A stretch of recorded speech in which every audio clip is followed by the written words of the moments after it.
What's up everyone, and welcome back to the MMA Zone. Today, let's get started with the MMA community concerned with Paulo Costa fight. The recently announced fight between Robert Whittaker and Paulo Costa quickly caught the attention of fans, and not just because of the hype surrounding the bout.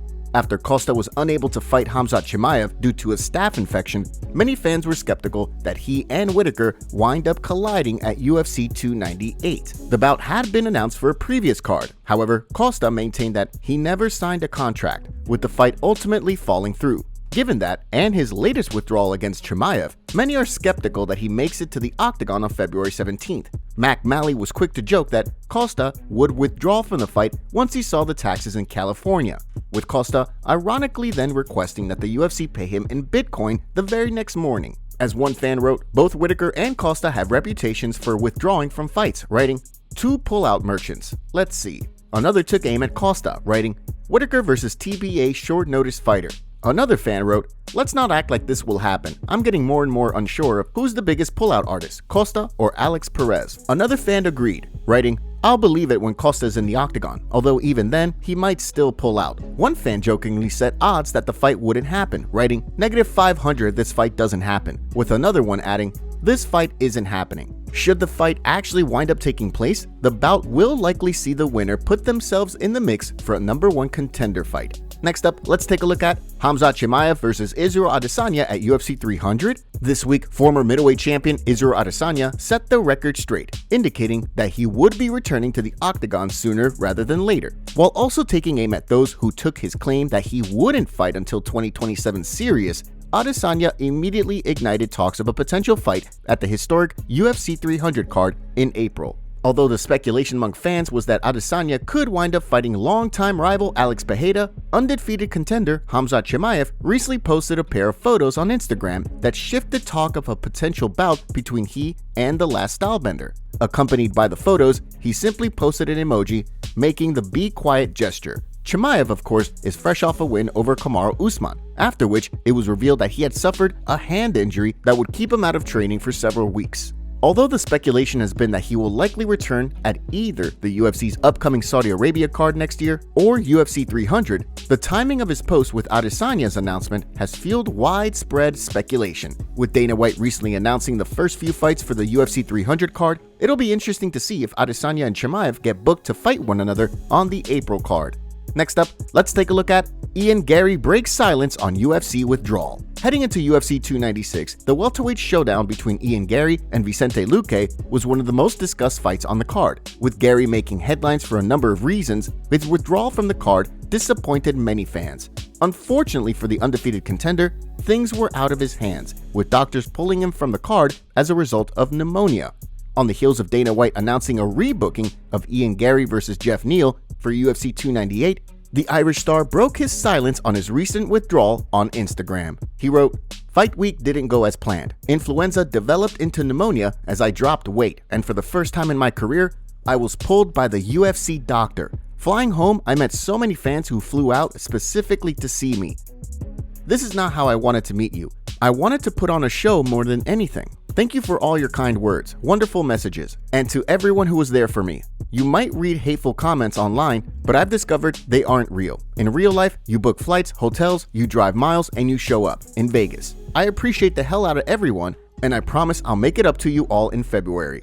The rebooking of Garry versus Neal will give the two strikers a chance to settle some unfinished business after Garry drew attention for previously wearing a shirt with Neal's mugshot on it. Although Neal wasn't as bothered by the stunt as many fans expected, he did notably call the stunt low class after the rebooking was announced, leaving fans eager to see the two finally collide. Now, let's shift gears and take a look at Nate Diaz sends a message to UFC roster. There's been quite a bit of speculation as to whether or not Nate Diaz will return to the UFC for the promotion's highly anticipated UFC 300 card. After shooting down talk of an MMA bout with Jake Paul in the PFL Smart Cage, fans began to theorize about Diaz making a return at UFC 300. In a post on social media this week, Diaz teased a return to the octagon, writing, "UFC 300 would be tight, but there's nobody to fight." The tweet caught the attention of Dustin Poirier, who wrote back in response, "Don't be scared, homie." Fans were quick to react, with some calling for Diaz to fight Poirier, while others called for a trilogy fight with Conor McGregor, with one fan writing, "Fight Dustin or Conor." The idea of a McGregor vs. Diaz trilogy seems to be wildly popular, with another fan agreeing and writing, "Give us a trilogy." Another fan had a different idea, suggesting, "Show Patty what's up." Although a trilogy fight with Conor McGregor would undoubtedly do numbers, the expectation is that McGregor and Michael Chandler will compete once the Irish star returns to action. With Diaz eager to fight, but still in need of the right opponent, it sounds as though the ball is in the UFC's court.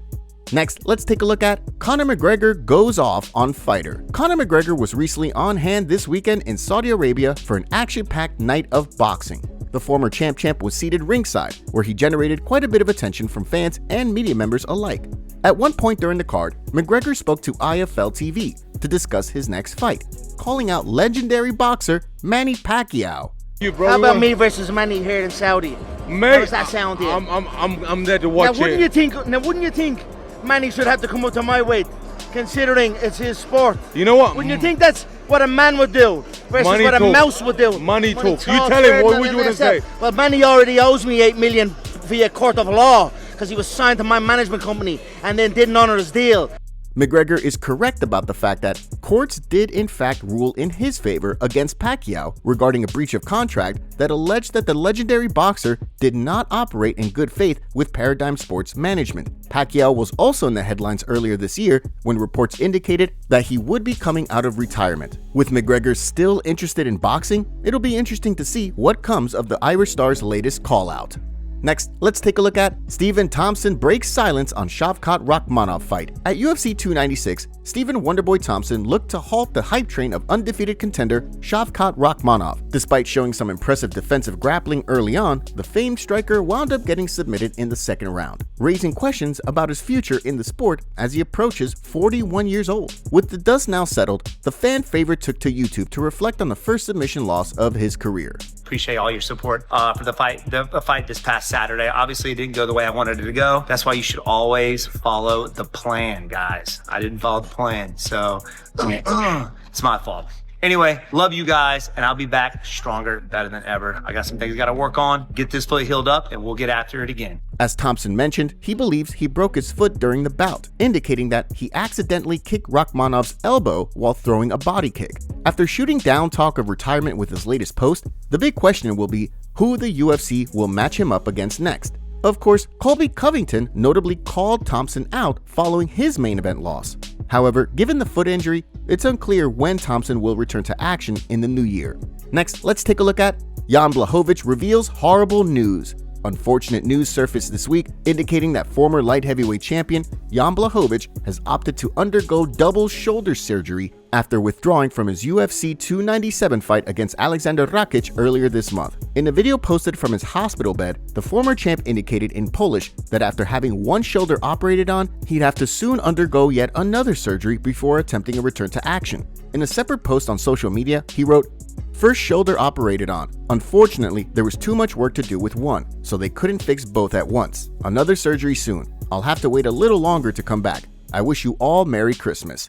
The recovery time for a shoulder surgery of this nature is roughly a year. However, given that Blachowicz will be forced to undergo surgery on both shoulders separately, it's possible that he winds up sidelined for longer. In addition, considering he's approaching 41 years of age, there's some real concern among fight fans that he may never look the same again. With another surgery and then a long road to recovery in his immediate future, it sounds as though the former champ won't be stepping into the octagon in 2024. Given that, when he returns to action, the landscape of the division could look quite different compared to right now. Islam Makhachev vs. Justin Gaethje is in the works, according to Islam's manager Ali Abdelaziz. In a recent interview, Ali said this: "Makhachev vs. Gaethje is a fight that needs to be done. Justin, you will never be the same after this fight. Remember that." He's also mentioned that Islam will be fighting on March 9th, so the UFC will be making the fight announcement soon for the event. Islam also came out in a recent interview and said that there will be news soon on who he's fighting.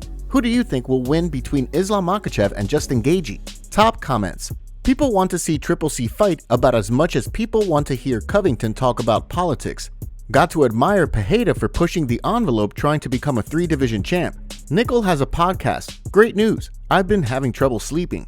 Can we please stop pretending that Brawl was real? If they get credit for WWE fakery, there will be more WWE fakery. It wasn't even faked well. Everyone laughing, the police not restraining Sean. It was obvious that everyone knew the script. Dana did say not long ago that the prelims for 300 would have bigger names than normal. Make sure to leave a comment and you might get featured in our next video. Thanks for watching. If you enjoyed, make sure to subscribe and turn on notifications to never miss any MMA news. Check out our video from yesterday if you missed it. See you tomorrow.